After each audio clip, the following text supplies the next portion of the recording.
1999 में स्टेन परिवार को जलाकर उड़ीसा में मार दिया गया था, जिसमें शामिल थे ग्राहम स्टुअर्ट स्टेन्स, जिनकी उम्र थी 58 साल, उनके बेटे फिलिप, जिसकी उम्र थी 10 साल, और छोटा बेटा तिमोथी, जिसकी उम्र थी 7 साल, जिन्हें उड़ीसा के मनोहरपुर गांव में जिंदा जलाकर मार दिया गया था।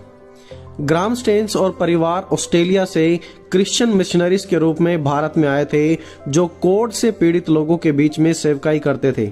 उन्होंने एक लेप्रेसी होम स्टार्ट किया था, जिसका नाम था मयूरभंज लेप्रेसी होम, जिसमें कोढ़ से ग्रसित लोगों का फ्री इलाज किया जाता था। दोस्तों, यदि आपने कभी किसी कोढ़ी को देखा है तो आप जान पाएंगे कि कोढ़ कितनी डरावनी बीमारी है और बहुत बड़ा दिल चाहिए ऐसे लोगों के बीच में रहने के लिए। फिर भी ग्राहम स्टेन्स और उनकी फैमिली कोढ़ियों का उपचार करते थे सन 1965 से। ग्राहम स्टेन्स ने उड़ीसा में रहते हुए उड़िया लैंग्वेज, जो कि उड़ीसा की भाषा है, वो सीख ली और वहाँ के लोकल लोगों के लिए रोजगार के साधन भी जनरेट किए। लोगों को चटाई बनाना सिखाया, रस्सी की टोकरी बनाना और पत्तों से कैसे हैंडीक्राफ्ट बनाए जाते हैं वो भी लोगों को सिखाया, ताकि लोगों के बीच में रोजगार उत्पन्न हो। उनके लेप्रेसी होम में रहते हुए बहुत से लोगों ने कोढ़ से चंगाई पाई। 23 जनवरी सन 1999 में ग्राहम स्टेन्स अपने बड़े बेटे फिलिप और अपने छोटे बेटे तिमोथी के साथ एक कैंप में जा रहे थे। उसी दौरान तकरीबन 50 लोगों की एक बड़ी भीड़ हाथ में कुल्हाड़ी और कुछ घातक हथियार लेकर उनके पास आई और ग्राहम स्टेन्स और उनके बेटों पर अटैक किया।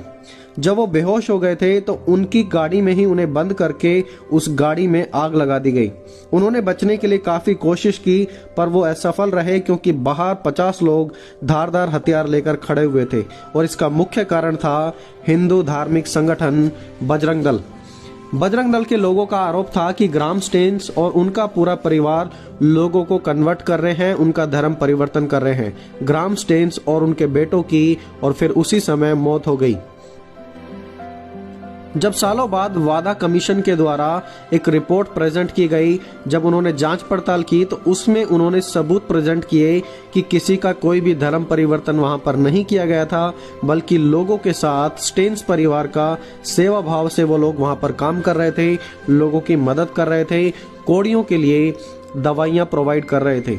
उनकी मौत के बाद यह मुद्दा एक इंटरनेशनल हेडलाइंस बन गया, जहां पर अमेरिका से ह्यूमन राइट्स की ओर से इस पर कार्रवाई हुई और सन 1999 में मौजूद प्रधानमंत्री अटल बिहारी वाजपेयी ने भी इस घटना को अमान्य बताकर जल्द से जल्द आरोपियों को सजा देने की बात कही। KR नारायण, जो कि उस समय के राष्ट्रपति थे, उन्होंने भी इस घटना को कंडम करते हुए कहा कि यह हमारे देश की शांति के लिए बिल्कुल भी अच्छा नहीं है, और दोषियों को सजा देने के लिए उन्होंने भी जोर दिया। घटना की पूरी तहकीकात करने पर पता लगा कि इस पूरी घटना का मुख्य आरोपी दारा सिंह है, जिन्हें उम्र कैद की सजा दी गई। जब ग्राहम स्टेन्स की वाइफ से पूछा गया कि आप बताइए, आप इन आरोपियों के साथ क्या करना चाहेंगी जिन्होंने आपके पति और आपके दोनों बेटों को जिंदा जलाकर मार दिया, तो उनका वहां पर जवाब था कि मेरी परमेश्वर से यही प्रार्थना है कि ये लोग भी परमेश्वर के प्यार और उसकी दया से बदल जाएं। उन्होंने कोई भी सजा की मांग नहीं की। What a bold statement of faith. Staines की वाइफ ने प्रूफ कर दिया कि नफरत से बड़ा है प्यार, और प्रभु यीशु ने कहा था कि बुराई से न हारो, लेकिन भलाई से बुराई को जीत लो, और उन्होंने प्रभु यीशु मसीह की सिखाई बातों को लोगों के सामने प्रेजेंट किया। ग्राहम स्टेन्स और बच्चों की मौत के बाद भी उनकी पत्नी अगले 5 साल उड़ीसा में ही रहकर लोगों के बीच में सेवकाई करती रही और फिर सन 2004 में वापस अपने देश ऑस्ट्रेलिया में चली गई। उसके बाद सन 2005 में स्टेन्स की वाइफ को इंडियन गवर्नमेंट के द्वारा उनके भले कामों के लिए पद्मश्री अवार्ड भी दिया गया, और सन 2016 में mother Teresa memorial international award for social justice में भी उनके द्वारा सम्मानित किया गया। आज भी उड़ीसा के उन स्थानों पर परमेश्वर का कार्य जारी है जहां पर ग्राहम स्टेन्स और उनकी पत्नी रहकर लोगों के बीच में सेवकाई करते थे। वो सेवा आज भी खत्म नहीं हुई है, और उड़ीसा के कंधमाल डिस्ट्रिक्ट में जहां पर यह घटना हुई थी, उसके बाद आज हजारों लोग प्रभु यीशु मसीह को उस घटना के द्वारा जान रहे हैं।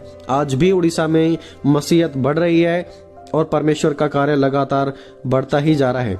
स्टेन्स की वाइफ ने सभी हत्यारों को माफ किया और परमेश्वर से उनकी बदलावट के लिए प्रार्थना की।